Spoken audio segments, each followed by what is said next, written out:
Hey, it's Adam with the Backpack Theory Podcast. Today, on this episode, we're going to have Elijah Weaver, that is a personal trainer that is a graduate of Yale. And he's going to come on and talk with us about fitness, philosophy, religion, and this ethos that he has constructed inside of his training program, really rooted back with historical figures all the way back to the time of Greece and the Iliad. If you are interested in fitness, if you're interested in really transforming your life and your perspective whenever it comes to fitness, our discussion today is titled Fitness as a Way of Life. Tune in and really enjoy the conversation. And thank you so much for being a loyal listener. Elijah, welcome to the podcast. Thanks, Adam. Glad to be here. Thank you so much. Whenever you reached out to me, because I was trying to figure out what kind of content that my listeners are trying to glean from. A lot of people were saying functional health, and I'm very grateful that you reached out to me because we're both from Oklahoma, and we have some mutual contacts in relation to the Oklahoma City area. And I know that some of them are actually training in your program. Chris Murray, I know that who else? David Skidmore, Gary Brooks, and I think a couple other guys are. You're doing a training program right now, right? Like you do these group training pods. Tell me a little bit about that. Yeah, so right now we're running a group challenge. So it's a mix of camaraderie and competition, which I find to be the best marriage to really help guys push themselves. So if it's all camaraderie, then there's a lack, I think, of internal push. But if it's all competition, then you can get burnt out. And so the goal with building this program is to provide both of those avenues. So there's certain requirements with lifting weights, cardio, and then a couple of different habits around nutrition and time management. And you have to perform all of those requirements week to week. Now there's a minimum. You can miss here and there, but there is a minimum. And if you don't reach that minimum, you'd be bumped from the challenge. So on one hand, you as an individual who is in the challenge has to meet those requirements. But on the other hand, the competitive element is that every time you do something, you get points and you go up in the leaderboard. And every month there's a winner in the challenge, and that winner has an incentive. There's a prize involved. And then my favorite part of this is the accountability part, where every week every man is required to meet with his subgroup. So the whole challenge is split into smaller groups, and you have to meet with your group once a week. It's typically virtual, but some of them will go out and lift, and you have to go through your wins, your obstacles, and reflections for the week. Dude, I love that. A little outside perspective gives you a little bit more juice whenever it comes to the why behind fitness, which I am a big advocate for. And I think that's what we were talking about right before we came on the podcast was one of the reasons you got into fitness and what you're doing right now. How did you describe it? Fitness is more approachable, correct? Why don't you unpack like what exactly you mean by creating a little bit more approachable fitness? Yeah. So in short, I would start by saying that fitness is more than physical exercise. It's more than what we think about when we think about fitness today, which is a box gym or putting on your tennis shoes and going for a run or going on some kind of diet. And the way I came to think about fitness in a more broad way is by having studied philosophy in a classroom, and that really being my main interest in life. Since I was a teenager, that was the direction I wanted to take, was philosophy and humanities. And having studied for years different philosophers and the history of the development of ideas in the Western world, one thing I noticed was that philosophy really just is about self-control and self-discipline. And fitness, as we understand it today, is a part of that broader attempt at self-discipline and self-control, which is all aimed at a life of flourishing or attaining what somebody like Aristotle would have called the good life. And so part of what I mean when I say approachable is trying to fit fitness back into the category of being not just something you do for a better physique or to achieve better health or to lose weight, but being a pivotal part of the good life.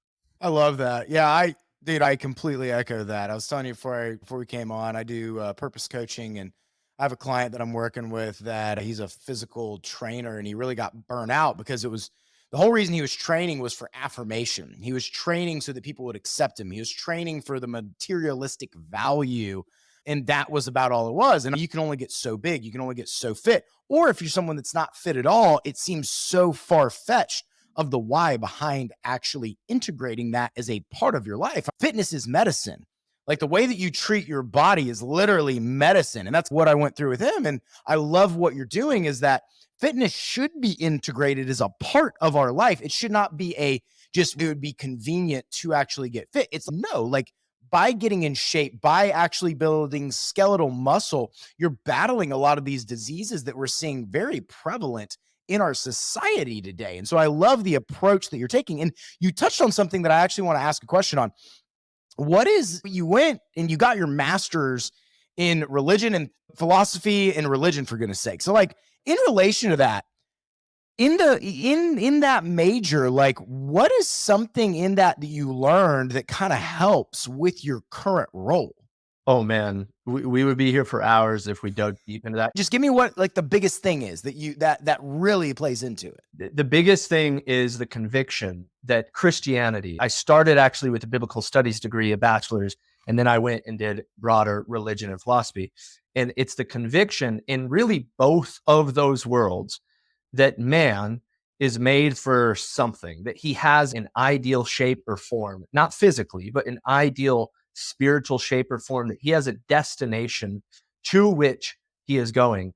And again, I'll bring up Aristotle because to me, he lays this out as clearly as anyone.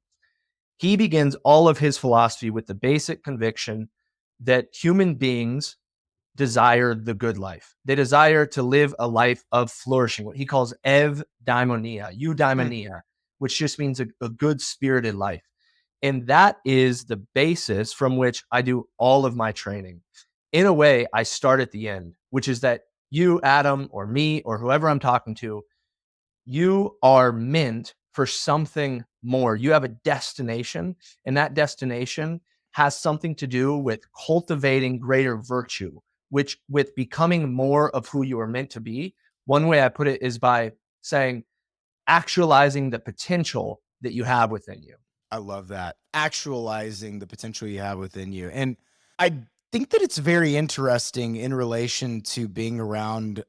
We had a brief discussion about this before we actually came on because you're talking about what you learned in Aristotle and all of these ancient methods and all of these ancient mindsets. And you spoke to the modern day philosopher, the modern day person that intellectuals, if you will, these people that have all these ideas. And what is a big difference that you see whenever it comes to these like intellectual people, these highly educated people, and then like your regular Joe that maybe is a blue collar worker? Like, what is the big difference that you're seeing in relation to health or even like a mentality in relation to what you're currently trying to convey?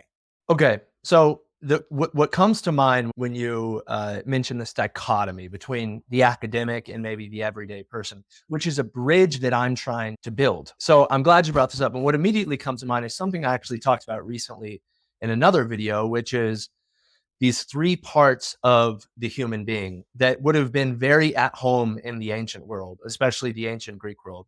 So you have the mind, which is the seat of intelligence or the seat of judgment. You have the gut, which is the seat of the appetites, including all our senses. And then you have the chest, which is the seat of the will, the seat of choice. And all three of these should be proportionate to the other. So the mind is able to look at the world, look at different decisions it should make, be able to have control over the appetites, which are trying to pull it in different directions that might not be good for it, and filter all that through the heart or through the chest, which is the seat of the will, which is actually the part of the human being that is going to act in the world and make a decision based on the judgment and based on the appetites that are coming in, the external stimuli that are coming in. And when I think of the academic world, especially having been in it, it is a world with inflated minds. So every setting that we could be in today, I think we probably, those settings would in different ways favor a different part of the body, as I just mentioned. But very few today, in my opinion, favor the chest. Very few are living with strong chests. So the academic world is this world with inflated minds where the sole purpose of those settings is to think, to judge, and to be critical. But there's very little action happening in the world. It's why today, you and me, Adam, we're living our lives, and somewhere in some university across the US or all over a university across the US, there are classrooms going on and they're talking about the most pivotal questions in the world.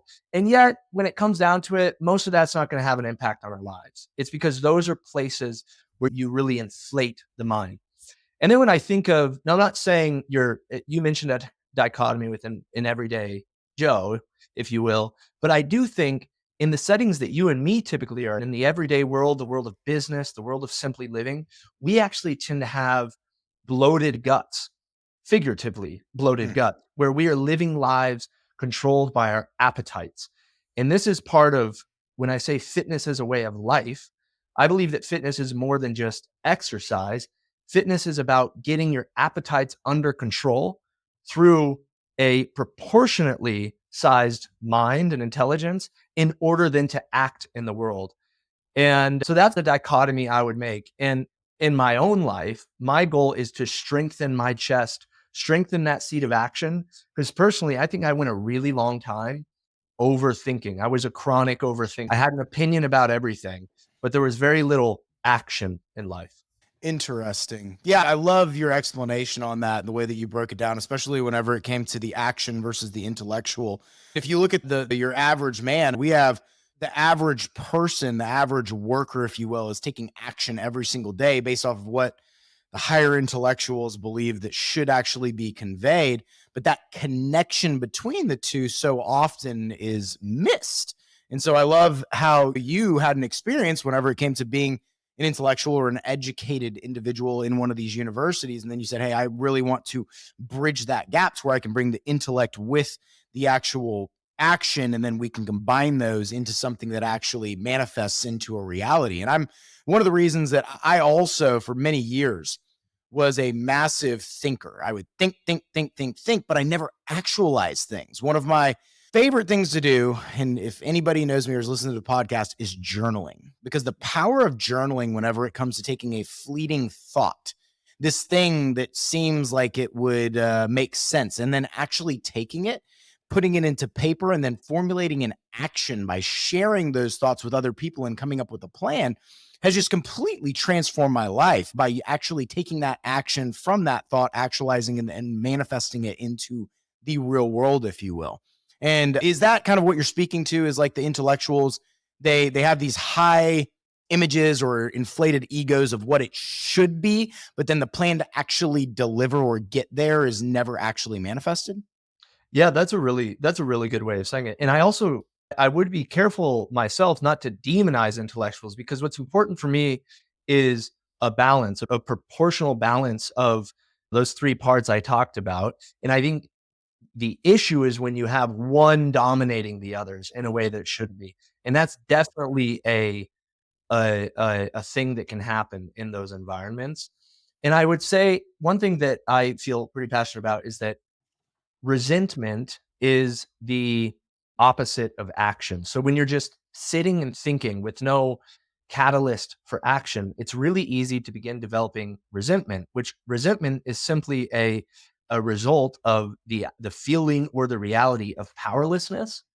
And powerlessness is often in those settings very strong. Whether or not they would admit it or not, there is a sense of powerlessness as we sit and think and think and think. And that kind of powerlessness mixed with the the impulse to have an opinion about everything can create resentment. And I felt often resentment creeping into my life, resentment about things that were happening around me. And one thing I've tried to build as an antidote against that resentment is a life of action. I love that. We have talked in this podcast so far a lot about American society. I know that you've talked about Greece and those ancient rituals and the way that it was perceived. I am curious because you are well traveled, is what my understanding is by just our conversation. And with your studies, whenever it comes to religion, whenever it comes to philosophy, do you see a major difference whenever it comes to the American culture and the view on religion and this mind, body, spirit connection versus other areas in the world? Yes, I do. And to be brief on that point, because that's definitely an area of interest. And I've written and published a bit on this, so I could point some of that out toward the end of our podcast, Adam. But one area that I see America being different from others is in that dominance of the appetites. So again, I'm revisiting this image to give us some continuity in this conversation. And we are a culture that is dominated by desire, by our appetites. And for some reason, I do think that America tends to have a harder time reining those appetites in, whether it's because of the amount of leisure that we have in our hands. We actually don't have to act, we don't have to work, which is something very different from some of the countries I've been in, some of the countries around the world. So that might be a reason. I think there are really practical reasons, like just the kind of processed food that we intake is really bad for us, and it develops a dependency on more of that by strengthening our appetites against our already emaciated wills. So I do think there are a lot of different symptoms of what you're talking about, of why does America seem as if we're in a worse place at times than perhaps other countries. But yeah, that's without going too deep into it. I think there's something to be said for we are a country dominated by appetites, by consumerism. I completely agree. The word I think of is individualism. I believe that even with our social media presence, whenever it comes to our homes, whenever it comes to this idea of community and what acceptance looks like, even whenever it comes to the human figure and what it should look like, and how can I cheat my way or inject my way to the ideal human figure rather than integrating a process into my life to actually satisfy that appetite in a healthy manner versus just being gluttonous to the point to where it is just completely obscene.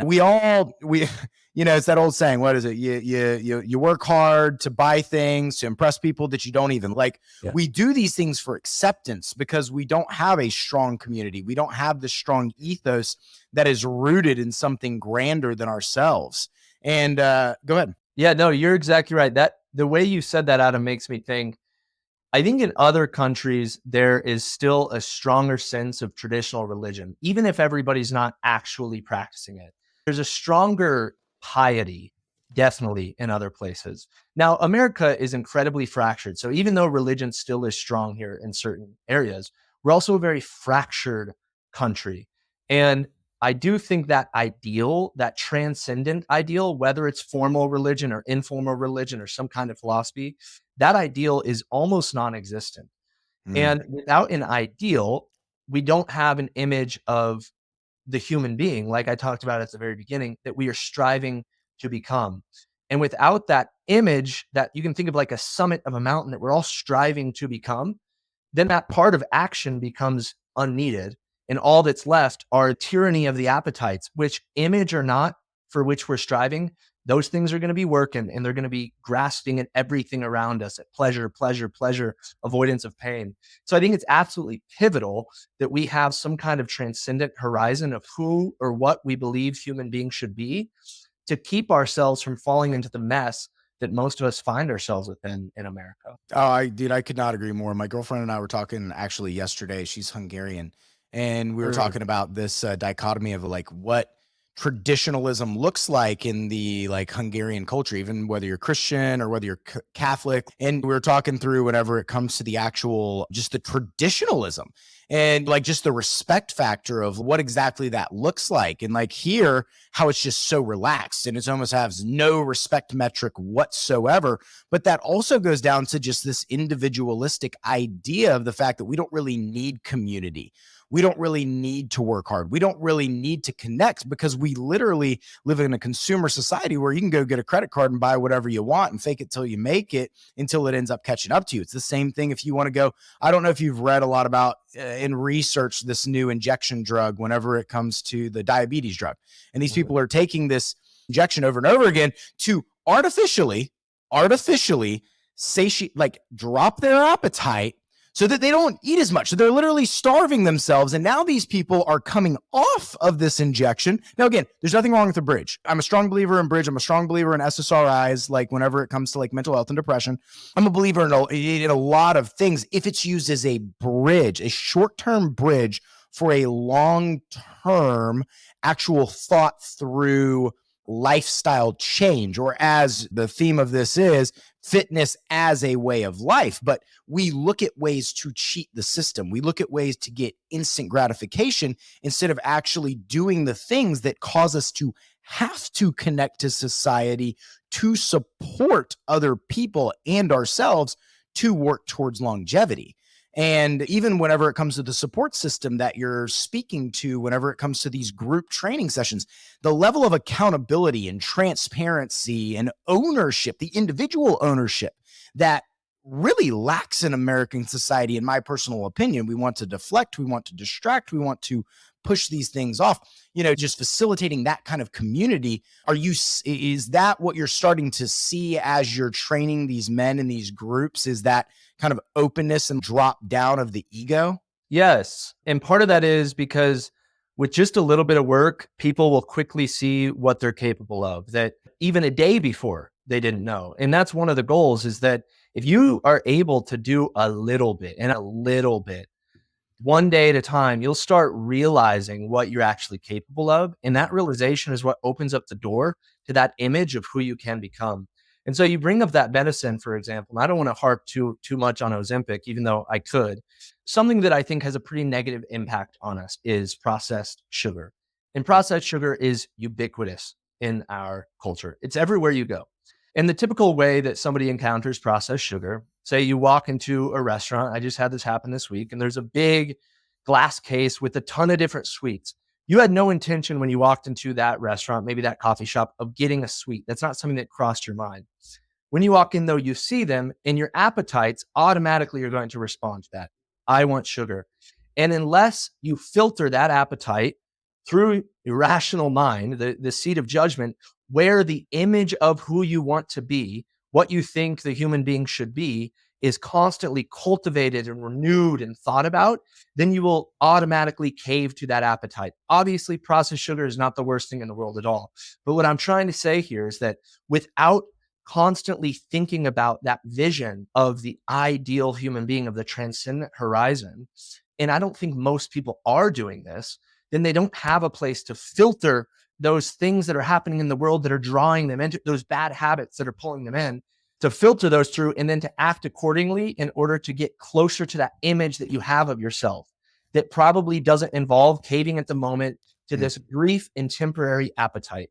So I just want to respond to what you were talking about, that shortcut. I think a lot of reasons that happens is because people aren't actually thinking, if I could start really reflecting on, learning about, thinking about, visualizing what human beings are, what they can become, without that, all you have left to act on is trying to control that constant appetite for pleasure or for the avoidance of pain. Yeah, dude, so good. I mean, from a neurological perspective, our neural pathways are so programmed from the distraction and mass media that we constantly are absorbing and consuming, to where really, unless you are very intentional, when I say very intentional to guard your thoughts, your mind, your spirit, your body, and you start understanding why going and having that thing is not actually going to serve you a long-term purpose, it's so easy to just habitually fall back into those neural pathways that are connected and deeply rooted from our synaptic pruning whenever we're growing up, based off of what experiences we went through. It's very hard to break those things, especially in a society that tells you to be gluttonous, a society that tells you that you need more. It goes back to the old quote of whenever the reporter interviewed JD Rockefeller, and it was like, how much is enough? Just a little bit more. Yeah, and it's just that idea, that concept of we need more in order to be affirmed. Because there is nothing wrong. I will say this. There's nothing wrong to enjoy looking good. There's nothing wrong with enjoying wealth. There's nothing wrong with enjoying even having a nice house, or even going out and having a nice dinner and maybe ingesting some of those things. Yep. But the thing is, so many times we get caught up with laboring for the fruits that we forget that it's all about enjoying the fruit of our labors, not just laboring for the fruit itself and for the materialism. And then we get caught up in this ego this ego first mentality or projection into the world because we think that's the way that we're going to be accepted. And all of this, in my opinion, boils down to what an acceptance actually looks like and how you actually perceive yourself. Like whenever you're talking about, what do you see in the mirror? What is that image that you're actually working towards? How are you working with people to help them craft what that ideal image is supposed to look like? Great question. So when I work one-on-one with a client, before we ever start doing anything fitness related, they go through a reflection, a set of 12 reflective questions that they have to answer. The first one of those deals with a category I call life or soul. This is the core of who you are. The very first question they are asked and they have to answer is, who am I? And I don't care where they go with that question. Most people, including myself, most days can't answer that question. Who am I? I wake up, I respond to my pleasures, I avoid my pains, I get through my day, I go to work, I come home, turn on TV, eat my meal, go to bed, etc. Most of us are simply responding to the next appetite that hits us. And if we took pause to ask, who am I think we'd have a hard time answering that question. Now, here's what's great, Adam, about religion, about philosophy. These traditions and stories that have been with us for thousands of years are still with us and still have the impacts they do because they're answering at bottom that question. Who are you? Whether or not they're true or not actually doesn't matter, I don't think, as much as the attempt at trying to answer, who am I, which is more than most are attempting. So first we go through and we answer questions like, who am I? Second question, what do I want? And the what do I want should be closely related with who am I? Most often it's not. And these are questions related to, like I said, life or soul. This is the moment of, I have it all written up here. I think about it all the time. This is what I like to call the moment of resolve. This is when a client is resolving to make some kind of change, having reflected on these questions and saying, okay, if this is who I think I am, why is my life then not reflecting who I think I am, right? So this is the moment when they resolve to make a change. The second thing that I ask them is questions of the mind or mindset. And so these are questions of what negative narratives are you entertaining on a daily basis that are keeping you down? What obstacles are getting in your way of achieving what you want? And this is the process of getting the mind right, which I like to say is reclaiming your mind. It's reclaiming your autonomy because most of our minds are controlled by either the narratives that are within us or the narratives that are being told to us all outside. Even the narratives on a billboard that you're hungry right now and should pull up to this place and get this burger, or the narratives you're seeing in the television shows that you're watching. So that second step is questions that are aimed at having people reclaim that sense of autonomy. Autonomy is just a Greek word for self-lawmaking. It's actually acting from your own ideas rather than external stimuli. And then we go to questions of the habit of the spirit or habits. The ancient word for spirit that we translate, you probably know, it's pneuma in one pronunciation, maybe pneuma in modern Greek. That's how we pronounce it. And that's the word for spirit, which is really the way that you live your life on a day-to-day basis, the breathing in and breathing out of your life, the things you do. This is the representation of action in the world, which is another way of saying your habits. And so the third question that I have them go through are, what good habits are you doing, or what good habits do you want to be doing? What bad habits are you doing that's getting in the way of you becoming who you want, etc.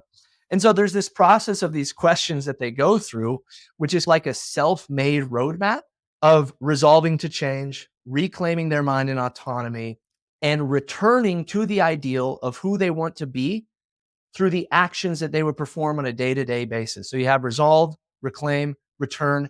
And then what's great about working with clients in fitness is that I'll say, look, if you can get those three areas right, life, mind, habits, your physique will fall into place, because working out is just habits. It's building new habits. Eating better is simply new habits. And so the final step is regaining control of your body. It's regaining that image or health that you're after. And so I think what sets my program apart, and I'm sure there are many other people doing something very similar, but is that the fitness part is actually at the end. I love after you've that. gone through the Yeah. reflection. Dude, I love that. And from just looking at your background, which I'm going to dive in here in a second, whenever it came to just philosophy and the fact that you're putting philosophy first and then allowing the physical to basically fall in afterwards. Because my coaching program is called Solving Why, and I do something very similar. I ask 8 questions. It's the first thing I do. I don't give anybody any answers. I just say, hey, I've got 8 questions for you, and you have to answer each question with one word. Here's a notebook. You got 15 minutes. And so they go in and write the questions, and it's very similar to what you're saying. One of them is, who do other people think you are? And then the next question right after it is, who is someone you admire? And then the first question is, who are you? And what's remarkable too is they normally answer the 3 of those completely different when they're all should in theory be the exact same thing. But we get so programmed, and you're talking about whenever it comes to just, I don't know if you've ever read the book Neurolinguistic Programming, just the amount of data that's coming out now that we have access to a lot of new technology that's allowing us to read brain waves and really understand neurology so much more in depth, really talks to that habit stacking method. And like whenever you're consistently doing those things, you're actually unprogramming the way that you've been programmed. Or like fitness, right? Like you have to understand why you're going to get fit. You have to understand what you're working towards in order for the byproduct to actually be manifested. And I'm listening currently to Freud versus C.S. Lewis. And it's funny you say this because even in the early 1900s, a lot of the issues we're dealing with today, whenever it comes to depression, anxiety, suicide, sexual, like fantasy, all of these major things that like we indulge on, they were still dealing with it back then. It was just on a much different scale. And I think sometimes we get caught up and thinking, well, this is a now problem. No, this has always been a problem. It's just now we have access, and now because of technology, we actually don't have to rely on community as much to actually communicate these things. And we can get further and further away of what exactly our grandparents were actually like, or why our grandparents did what they did. And then we just get lost in the sauce and go onto autopilot and become these we can become these robots, and we go through life and everything is just automated. And I love that you're talking about breaking that automation. It's the same thing as whenever someone walks up to me and the first thing they say, what does everybody say? What do you do?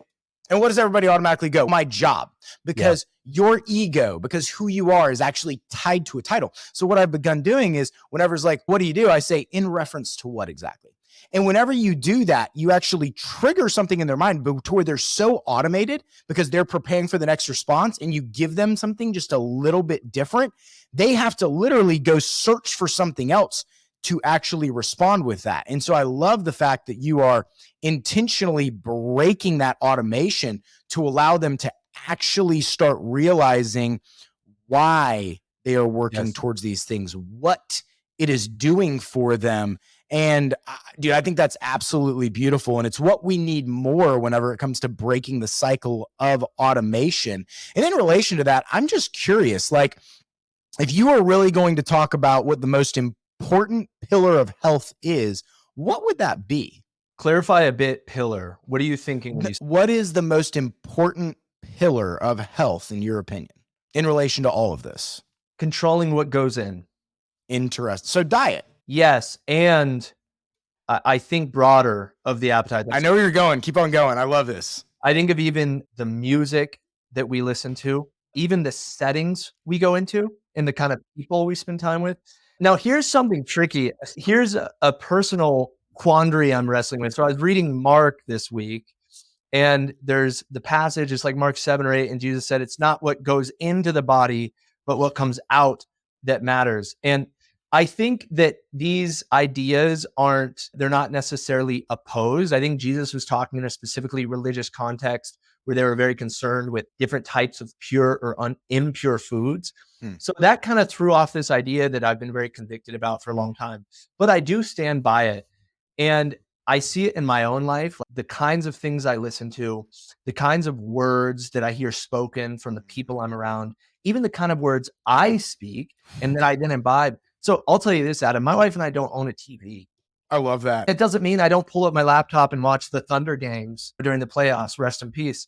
But I've become increasingly concerned about what I am taking in and whether or not this is serving me in that vision of who I want to become, or whether this is actually crippling me and keeping me further away from who I want to be and what I think will make me internally satisfied and internally flourishing.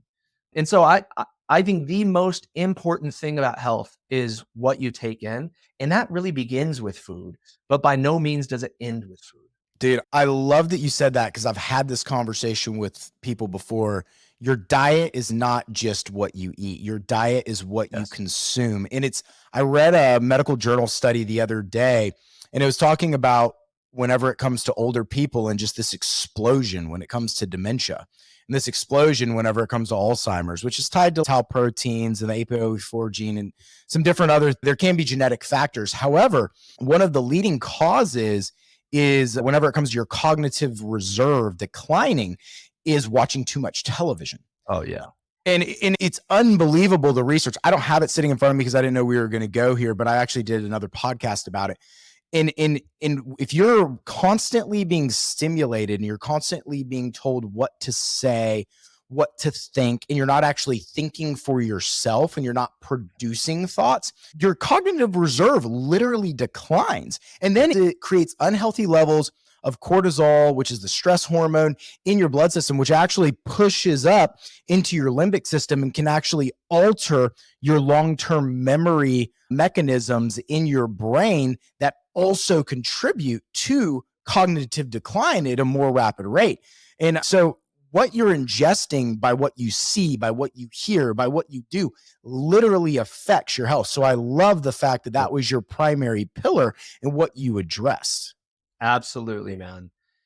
So well put and so true. And it's funny because the title that I gave to this talk is Fitness as a Way of Life.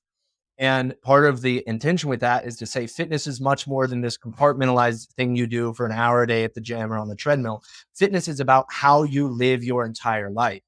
Fitness is an integration, like we already mentioned, of body, mind, and spirit. And so it would fall naturally within a society that is fractured internally to think that watching increasingly violent television every night or increasingly sexual television every night, whatever it is, has no effect on your body. That makes sense within the culture we live in. But whenever you start thinking about that integrated picture of the human being, I actually think that you can feel the negative impact on your body. And part of that is, like you said, the cortisol.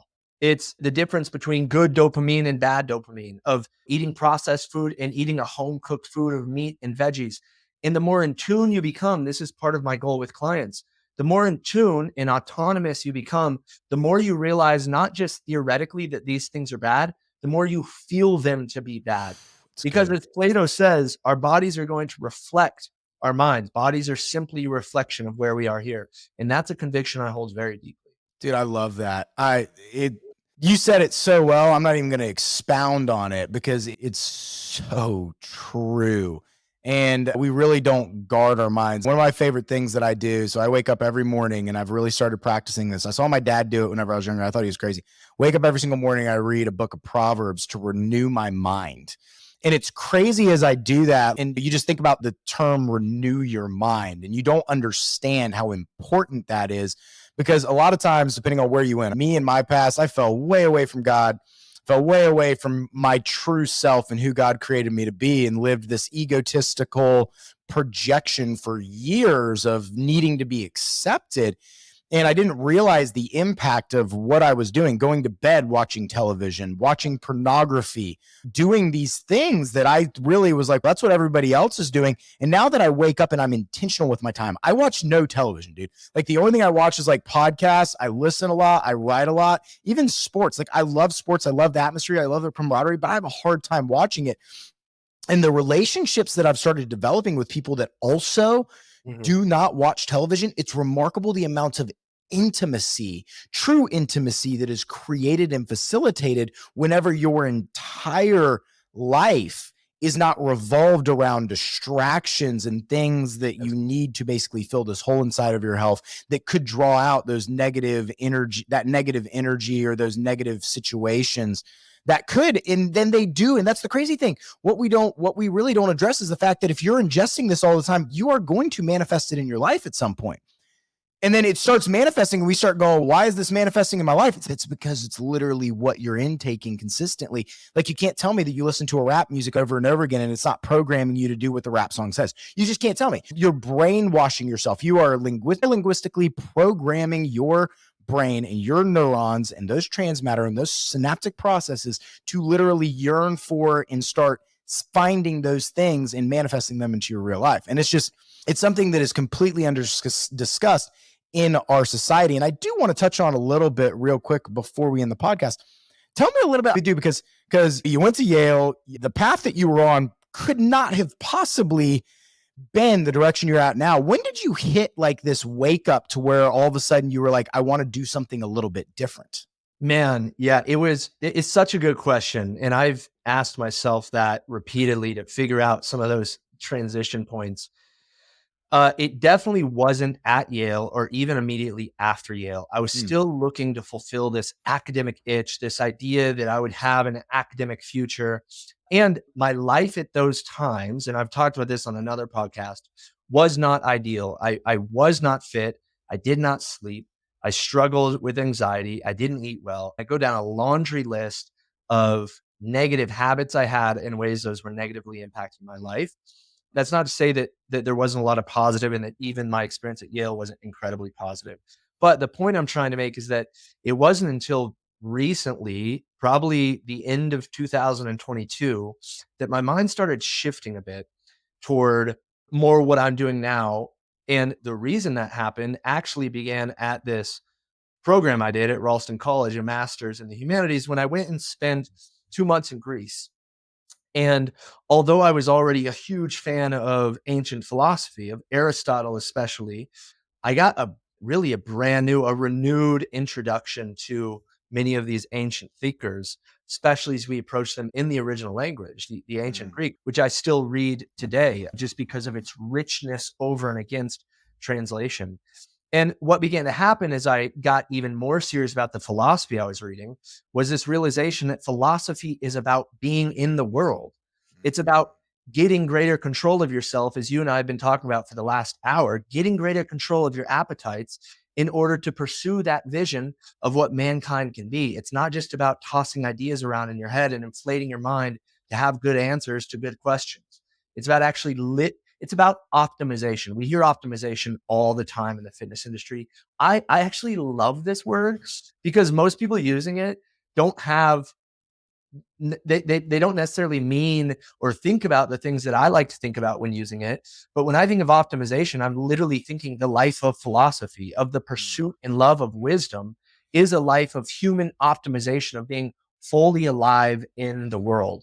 And so the deeper I got into ancient philosophy, especially as I got introduced in Greece. I'm going back to Greece next week. I'm going in July. I've been able to develop a really rich relationship with this country. Part of that's just pure love and preference for what I've been able to encounter there. But the more I started reading philosophy, ancient philosophy, the more I realized this is for everybody, and it's for us dealing with everyday things. And I want to say one more thing in regard to that, which is something we've talked about this entire time, which is this human problem of not feeling fulfilled or living too much in response to simple pleasure and pain and not for something on a transcendent horizon. And the oldest book that we have still intact, the oldest piece of literature, the Iliad by Homer, dates back to over 2,700 years ago and longer through an oral tradition, probably close to 3,000 years ago. And the words that the Iliad opens up with are, "Sing, O muses, of the wrath of Achilles, the wrath that brought down countless Achaeans and Trojans to be food for birds and dogs." And the Iliad is a story about Achilles, the strongest warrior in ancient Greece, who's overcome with passion, with wrath toward his king Agamemnon for something really silly. I won't even give it away. It's something silly. You can read about it in the first 2 pages. And because he's so overcome with that anger, he withdraws from the war, and hundreds, thousands of his friends die because he's so hurt by this small insult that's done to him. And it's only at the very end when he realizes, I was overcome, I was blinded by my passion, by my appetite, by my anger, and he's able to regain control and ultimately make recompense for his mistake. And that story alone encapsulates the reason I transitioned from the trajectory I was on to the trajectory I'm now on, which is working in the real world with real people, everyday people, and using the many great ideas in the intellectual world, but using them to actually try to have an impact on the quotidian minor things we deal with day to day, like trying to eat right, trying to get our bodies in better shape, trying to make the right decisions. I love that, dude.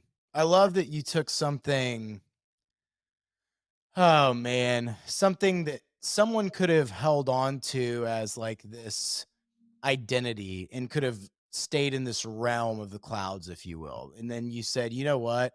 I want to take this and I want to take this knowledge that I've developed and I want to help it bridge the gap whenever it comes to everyone and make it more available. Because I do think that's something that, especially with education, I myself, and I tell everybody this, I went to a semester of college and then flunked out and then went to jail for selling pot. And then my education basically turned into School of Hard Knocks. And I was fortunate enough that my education was a very practical education in relation to waiting tables, working at restaurants, managing nightclubs, then running a service company for 8 years and exiting it, to becoming a salesperson for one of the largest companies in the country and excelling at that, to now I'm here. And on that journey, what I learned is I met a lot of very wealthy individuals. I met a lot of people that seemed like they had it all. I met a lot of people that you look at them and you're like, they're on the mountaintop with the castle that I want. And there was still an emptiness. There was Yes. still a void. There was still something more that they were yearning for. There was still a darkness because they had achieved everything outside of themselves that the world had promised them would actually fulfill them. Just look at Alexander. Alexander went, conquered the world, and then ended up realizing that it wasn't everything that it panned out to be. And then he ended up dying a tragic death. We, through history, there's all of these lessons that are spread for us. And so often we just want to turn our eye away and say, what happened then is not necessarily going to happen now. And that's one of the reasons I love philosophy and I love history and I love psychology and I do love the sciences. And as you said earlier, there is a very important thing whenever it comes to education. I love reading books. I love increasing my theory of mind because that's the only way that we can actually learn from past lessons that have been cast out for us and then implement them in the now to allow us to move forward in a healthy manner. And as you said, turn this way of life into something greater than something outside of ourself. And I think that is a beautiful ethos to live by in relation to what you're doing. And I do want to talk a little bit about this university that you went to, Ralston. I know that you got a chance. Jordan Peterson is one of my favorite people to listen to. I've listened to his books. He's got an interesting dynamic. And I know that he is also a part of that university. And you also had an opportunity to have some interactions with him. Why don't you tell us a little bit about what that was like? Yeah. So I spent about a week with Jordan Peterson in Greece and in Turkey. Jordan Peterson, at least was when I was there, was the chancellor of Ralston College, which has been a college developing for the last 15 years. And then I was part of the very first master's program. So he came out and spent some time with us. He actually gave our inauguration speech on the steps of the Library of Celsus in Ephesus, which is, I believe, it's the most intact ancient structure in the Mediterranean world. That might not be true, but it's an incredibly intact ancient structure. It's a breathtaking piece of architecture that's still just standing there in Ephesus, where Paul was, where St. John has been, where so much of the ancient world was occurring in that busy city. And so Dr. Peterson actually stood on those steps as we sat just under its illumination and gave our inaugural speech. And then about 50 of us had dinner together, and I had the opportunity to sit directly next to Dr. Peterson for those 3 or so hours and have some drinks. I had some wine. He doesn't drink. He had a flapjack stack of steaks. because which I thought was funny. We all had this rich Mediterranean meal, and him and his wife had steak. Carnivore diet. Yeah, steak and lamb, respectively. But one thing that stood out to me spending some time with Dr. Peterson is that what you see is what you get. That's absolutely amazing that you actually got to experience that whenever it came to an experience with someone like Dr. Peterson in such a historical area and get to hear something like that. That's just an unbelievable experience that I'm sure that you'll never forget. And thank you for sharing that with us. And dude, so on this podcast, it has been an absolute pleasure. We have gone all over the place whenever it comes to philosophy, religion, just the world. And Elijah, I just really appreciate you coming on the podcast and sharing your heart, sharing what you've gone through. I've got a few last questions. One of the last three questions I want to ask you: if someone's listening to this and maybe they're going through an identity crisis, or they're going through something in life, and maybe they've gone to college and they're starting to near the end of that academic journey, and they're in a similar position, I don't know what to do with this, what would you say to them in relation to where they're at on their journey in academics, about to step into the real world? Explore. Don't be scared to take the time, even if that time that you take to really explore, whether it's vocation or even deeper, who you are and what you are, where you're going. Don't be so wrapped up in thinking, I have to see material results in my life now, because that's what society says. I tranced about the world for around the US and the world for the last 9 or so years. And I don't regret any of that, even though it didn't always bring about the most practical results in my life. It's all been worth it, because that process of identity finding, of figuring out that destination toward which we want to go, that takes time. And it also is going to take sacrifice. And so what I'd say is just pursue that and be okay with pursuing that. And one other thing that I think needs to be said with that is anxiety is going to come in that process. And anxiety is a normal part of being a human being. Now, there are elements of anxiety that can be helped, whether with medicine or exercise, what have you, just shave off the edges. But lean into that identity anxiety, because it's only leaning into it and steeping within it that you're going to be able to find the answers. I think part of the reason so many people are in such crisis about identity is because as soon as that anxiety shows up, we distract ourselves away from it. I love that, dude. Yeah, there's a certain healthy level of cortisol. Like, we're supposed to have a little bit. That's why our brain functions the way it is. But you definitely need to monitor that and become self-aware. And I feel like the more intentional you are, the more you pay attention to the why behind what you do, it really starts giving you the opportunity to observe where you're at. It really allows you to be present and recognize when you need to press in and when you need to pull back a little bit. And so I love the way that you describe just having a healthy amount of urgency, if you will, in your life whenever it comes to exploring those things. Because the reality in life is we're all going to fail at some point. We're all going to fail. We're all going to mess up. We're all going to do things that we could regret. The biggest thing is whenever you run into those moments or you feel like you've gotten there, or you don't know where to go, how you handle that next step is what matters. And that really is what evolves and turns into this beautiful thing that is life. And so I love how you spoke to that. And my two last questions that I have for everybody. Number one, if there was a book that you were going to recommend for someone to read, what would that book be and why? Okay, I'm going to recommend sort of two different versions of a book. So the first I would recommend, everybody should read it, and the response already is probably, I read that in high school and it sucked. It's the Iliad by Homer. It's the first book we have intact.